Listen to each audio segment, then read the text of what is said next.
दिल्ली के रोहिणी में कल जो धमाका हुआ उसकी गुत्थी अभी तक सुलझ नहीं पाई है। करीब 29 घंटे होने को आए, जांच जोरों पर है, लेकिन अभी तक यह साफ नहीं हो सका कि धमाका कैसे हुआ, किसने किया और किसके इशारे पर किया। कल सुबह करीब 7:45 बजे रोहिणी के प्रशांत विहार इलाके में सीआरपीएफ स्कूल के पास धमाका हुआ।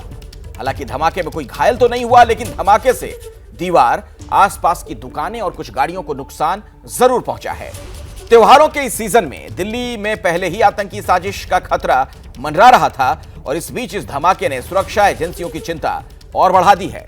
सब हाई अलर्ट पर हैं, हर एंगल से मामले की जांच हो रही है। मौके से मिली हर चीज की, हर सुराग की गहराई से जांच की जा रही है।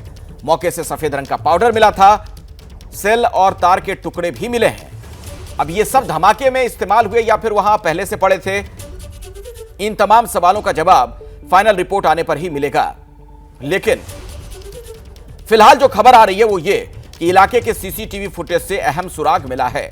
अभी की बड़ी खबर आपको बता दें कि दिल्ली धमाके की जांच से जुड़ी एक बहुत बड़ी खबर है। सीसीटीवी में 3 संदिग्ध नजर आए हैं। सूत्र हमें बड़ी जानकारी ये दे रहे हैं। शनिवार रात के सीसीटीवी फुटेज में संदिग्ध दिखे, ब्लास्ट वाली जगह पर संदिग्ध नजर आए हैं। तो अभी की बड़ी खबर आपको बता दें, इस मामले में सीसीटीवी फुटेज के जरिए कुछ अहम जानकारियां मिल सकती हैं। वो तस्वीर हम आपको दिखा रहे हैं जहां पर धमाका हुआ था और जो सीसीटीवी फुटेज सामने आया है उसमें बताया जा रहा है कि उस जगह पर संदिग्ध नजर भी आए थे, ब्लास्ट वाली जगह पर। मेरे साथ मनोज वर्मा जुड़ने वाले हैं, बस कुछ ही देर में उनके पास मैं आपको लिए चलूंगा और मनोज जुड़ चुके हैं हमारे साथ। मनोज, ये सीसीटीवी को लेकर क्या पता चल पाया है? और जी बिल्कुल, देखिए अखिलेश, सूत्रों का साफ तौर पर यह कहना है कि जो सीसीटीवी फुटेज खंगाली गई है उसके अंदर शनिवार की रात को कुछ 3 संदिग्ध नजर आ रहे हैं, जिसमें से एक जो शख्स है उसके ऊपर पुलिस को शक गहरा रहा है, क्योंकि वो जो शख्स है वो ब्लास्ट वाली जगह पर, तस्वीरें आपको दिखाना चाहूँगा कि ये जो जगह है यहीं इसी जगह पर, ब्लास्ट वाली जगह पर वो शख्स वाइट टी शर्ट पहने हुए घूमता हुआ नजर आ रहा है। कुछ देर वो यहाँ पर रुका भी और उसके बाद वो यहाँ से निकल गया है। उसके अलावा भी 2 और शख्स पुलिस को नजर आए हैं। तो फिलहाल वो शख्स कौन है अभी तक इस बारे में जानकारी नहीं मिल पाई है। तमाम और इलाकों के सीसीटीवी फुटेज खंगाले जा रहे हैं। लगातार स्पेशल सेल की टीम, इसके अलावा एनआईए की टीम या और भी जो एजेंसीज हैं वो इस ब्लास्ट की गुत्थी को सुलझाने में लगे हुए हैं कि आखिरकार इस ब्लास्ट को करने के पीछे का मकसद क्या था। लेकिन उन संदिग्धों की तलाश भी ज़रूरी हो जाती है। तो स्पेशल सेल की टीम तो तलाश कर ही रही है, साथ ही साथ जो लोकल पुलिस है वो भी तलाश में जुटी हुई है, क्योंकि अभी तक ये भी नहीं साफ हो पाया कि आखिरकार ब्लास्ट करने के पीछे का मकसद क्या था, ब्लास्ट किस चीज से किया गया, किस चीज में किया गया। तो तमाम ऐसी पहेलियां हैं जो अभी सुलझना बाकी हैं। तमाम एजेंसीज इसको सुलझाने में लगी मनोज, हैं। आगे आपसे बात करूंगा, कुछ और जानकारी आपसे लूंगा। दिल्ली में कल जो धमाका हुआ वो किसने किया, किसके ऑर्डर पर हुआ, ये अभी तक साफ नहीं हो पाया है। सुरक्षा एजेंसियां हालांकि जोर शोर से जांच में जुटी हैं, लेकिन अभी तक कुछ भी पुख्ता तौर पर कहा नहीं जा रहा कि दिल्ली को दहलाने की साजिश किसने रची थी। इस बीच एक बड़ा अपडेट आ रहा है। धमाके के पीछे खालिस्तानी आतंकियों का हाथ होने का दावा किया जा रहा है। यह दावा देर रात पाकिस्तान से चलने वाले टेलीग्राम चैनलों पर किया जा रहा है। तो दिल्ली धमाके में खालिस्तानी कनेक्शन का दावा, पाकिस्तान से चलने वाले टेलीग्राम चैनलों पर यह दावा किया गया। धमाके में खालिस्तानी आतंकियों का हाथ हो सकता है। तो दिल्ली धमाके का खालिस्तान कनेक्शन सामने आ रहा है।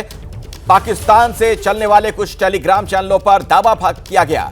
खालिस्तान समर्थकों का हाथ होने का दावा किया गया।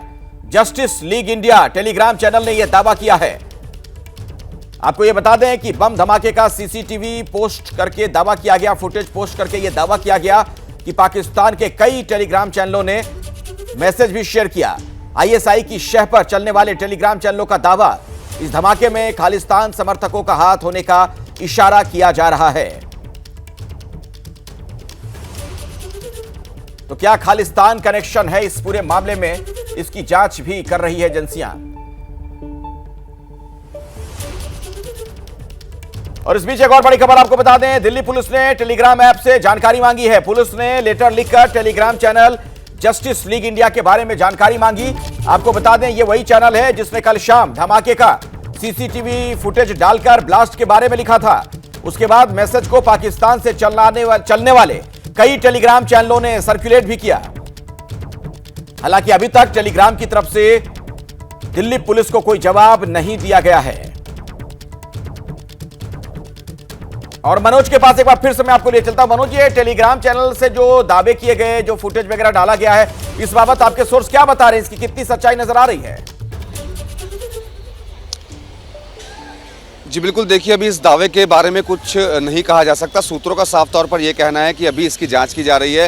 हालांकि दिल्ली पुलिस के सूत्रों ने यह भी बताया है कि टेलीग्राम को इस चीज़ के लिए लिख दिया गया है, उनको लेटर लिखा गया है और बाकायदा जो चैनल्स के अंदर ये चला है उसको भी उसकी डिटेल मांगी गई है। फिलहाल टेलीग्राम की तरफ से अभी कोई जवाब दिल्ली पुलिस को नहीं मिला है, लेकिन पुलिस का साफ तौर पर यह कहना है कि हर एंगल से इस पूरे मामले की जाँच की जा रही है। इसमें कोई भी एंगल हो सकता है और कोई भी मॉड्यूल इसके अंदर शामिल हो सकता है। तो अभी किसी नतीजे पर पुलिस नहीं पहुंची है, लेकिन पुलिस के सूत्रों ने इतना जरूर कहा है कि इस ब्लास्ट के पीछे किसी बड़ी साजिश से इनकार नहीं किया जा सकता। ब्लास्ट करने का मकसद ब्लास्ट करना जरूर था, लेकिन कोई बड़ा ब्लास्ट नहीं करना था, यानी कि डराना था। लेकिन किसको डराना था? नजर बनाकर रखिएगा मनोज, कुछ और जानकारी मिलेगी तो वो अपडेट भी आगे हम दर्शकों तक पहुंचाएंगे। फिलहाल आपका शुक्रिया।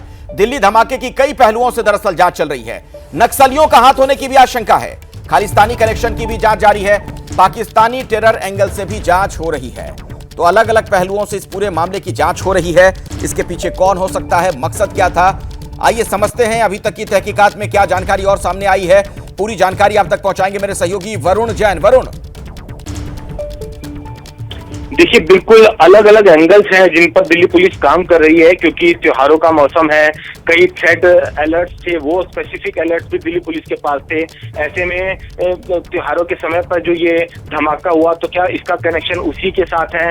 और जिस तरीके से इस वारदात को अंजाम दिया, जो बारूद था, विस्फोटक था, उसके अंदर किसी तरीके की कील, कांच या बेल बोरिंग का इस्तेमाल नहीं किया गया, तो उससे भी ऐसा कहीं ना कहीं एजेंसी को लग रहा है कि सिर्फ एक मैसेज देना मकसद था और मैसेज देने के लिए भी सीआरपीएफ के स्कूल की बाउंड्री का इस्तेमाल किया। तो कहीं ऐसा तो नहीं सीआरपीएफ जिस तरीके से बड़े बड़े ऑपरेशन नक्सलाइट के खिलाफ करती है, तो ये उनकी तरफ से एक कोई मैसेज देने के लिए इस तरह का ये धमाका किया गया। और साथ ही जिस तरीके से कई कुछ सोशल मीडिया प्लेटफॉर्म चाहे उसमें टेलीग्राम शामिल हो, उसके जरिए जो खालिस्तान से जुड़े कुछ लोग हैं, संगठन है, उन्होंने इसकी जिम्मेदारी लेने की जो बात है वो सोशल मीडिया के जरिए कही है। तो कहीं ना कहीं ये एक अलग अलग एंगल्स हुए हैं जिन पर अब जो एजेंसीज है वो काम कर रही है। और एजेंसीज के सूत्र ये भी कह रहे हैं कि जो शख्स है जिन्होंने यहाँ पर विस्फोटक रखा है वो आसपास के इलाके के ही हो सकते हैं। तो कहीं ना कहीं वो सीसीटीवी फुटेज और जो डंप डेटा से जो गिरफ्तारी होगी उससे ही जो आगे कड़ियां हैं इन तीनों एंगल में जाकर जुड़ेगी। जी ठीक है वरुण, बहुत बहुत धन्यवाद फिलहाल इस जानकारी के लिए आपका। दिल्ली के रोहिणी में कल जो धमाका हुआ उसमें गनीमत ये रही कि कोई घायल नहीं हुआ, किसी की जान पर नहीं बनी, लेकिन धमाके से स्कूल की दीवार, कुछ गाड़ियां, आसपास की दुकानों को बहुत नुकसान पहुंचा। आइए आपको दिखाते हैं मेरी सहयोगी अजातिका सिंह की ग्राउंड रिपोर्ट। तमाम दुकानें हमने आपको दिखाई जिसमें नुकसान हुआ है बीते दिन हुए बम ब्लास्ट के बाद। उस दुकान के ही मालिक इस वक्त हमारे साथ हैं। सर क्या नाम हुआ? देवेंद्र गोयल। देवेंद्र जी, हम देख रहे हैं पुलिस के साथ आप जांच में मदद भी कर रहे हैं, साफ सफाई भी कर रहे हैं। ये मोटे मोटे कांच आप ही की दुकान के निकले हैं? फ्रंट का जो शॉप का जो शीशा है सारा टूट चुका है, ज्वेलरी वगैरह सब बिखर चुकी है। अच्छा, अंदर ज्वेलरी थी वो भी सारी बिखरी हुई है, अभी निकालें आपके सामने। क्या कुछ नुकसान हुआ है आपका? नहीं पता, खोलने नहीं दे रहे हैं, वो कह रहे हैं बंद कर दो, आप बाद में देखेंगे। क्योंकि अभी त्योहार का दिन चल रहा है, बीते दिन भी करवा चौथ था, ज्वेलरी वगैरह खरीदने के लिए, यानी आपका नुकसान उस लिहाज से भी टूट गया, सब टूट गया, सब टूट गया। क्या करें आप? कितने दिन बंद करने के लिए कह रहे हैं पुलिस? अभी तो खुलवाएंगे, अभी देखेंगे, इंश्योरेंस वालों को बुलाएंगे सब। तो देखिए स्पेशल सेल भी मौजूद है और लगातार जांच पड़ताल कर। सर अभी तक कुछ संदिग्ध निकला है क्या? हम नहीं कुछ बता पाएंगे, अभी हमारे सीनियर अफसर बताएंगे, इस बारे में ब्रीफ करेंगे। वो वाइट पाउडर क्या था वो आपको पता चल पाया? नहीं सर, कुछ अभी तक संदिग्ध मिल पाया है, समझ आ पाया है कि क्या हो सकता है? नहीं। तो देखिए स्पेशल सेल भी मौजूद है, जाहिर तौर पर जांच पड़ताल कर रहे हैं, लेकिन फिलहाल बात करने से बच रहे हैं। जांच का जो दायरा है वो बड़ा हो गया है, फॉरेंसिक की टीम भी मौजूद है, जो सीआरपीएफ की पुणे की टीम है वो भी पहुंची है और सभी एंगल से जांच की जा रही है। आपको याद दिला दें, क्योंकि ये स्कूल के पास ब्लास्ट हुआ है, मई महीने में 150 से ज़्यादा स्कूलों को ईमेल पर ब्लास्ट की धमकी दी गई थी और ऐसे में संडे को ये ब्लास्ट किया गया है, जिसे ये भी माना जा रहा है कि ये कहीं ना कहीं कोई मैसेज देने की कोशिश हो सकती है। कैमरामैन सुनील के साथ जातिका सिंह, एबीपी न्यूज़, दिल्ली।